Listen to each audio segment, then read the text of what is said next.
Colics in babies, the keys. Colic is so common among infants that most people are not surprised anymore when it happens.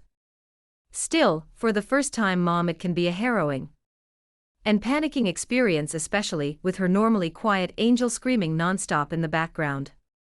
It is usually manifested at about 2 to 3 weeks of age.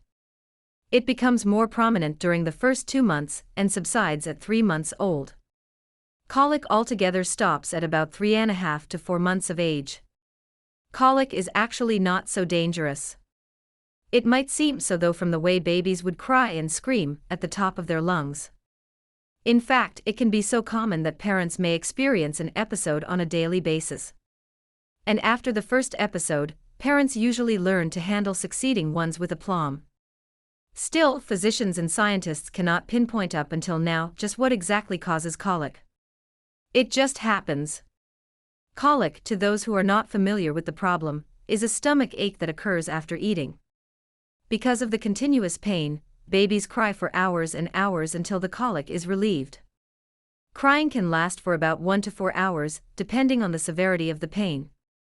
Babies' cheeks will also become red from the exertion and perhaps the pain. When there is colic, the belly of the baby may become distended or may become enlarged. One leg will be bent while the other will extended straight out.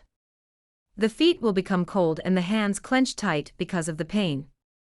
This is actually a common reaction for people whose stomachs pain them. Often, it will occur late in the afternoon or early in the evening after every meal. It can, however, also happen any time of the day. Not all babies suffer from colic, and some even suffer less frequent than others. Medical experts believe that genetics play a role. It seems that if one or both parents have suffered from colic when they were babies, their offspring will also experience colic episodes. Still, there are factors that will exacerbate a colic condition in babies. Below are some of them. Read on so that you can avoid these factors and prevent your baby from further suffering. 1. Overfeeding can only worsen the situations when you have a colicky baby in your arms. Make sure that your baby is suffering from hunger and not colic before you feed him again. 2. There are certain foods that will worsen the colic.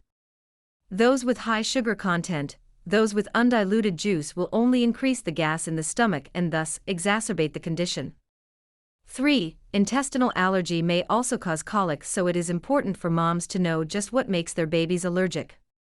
It may be from something that they have directly eaten, or something that you passed on through the milk in your breasts. 4. Intense feelings can also affect colic. Emotions such as anger, fear, anxiety, and excitement should be avoided, as this will only worsen the pain for the baby. The best way to help your baby is to first not panic, and then to read up as much as possible even before an episode occurs.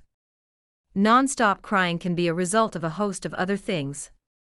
So it is important that you also keep your eyes open, so that you will know what exactly ails your baby. Keep in mind that there is no known cause. So there is also no known cure for it except to make the experience as comfortable and less painful as possible.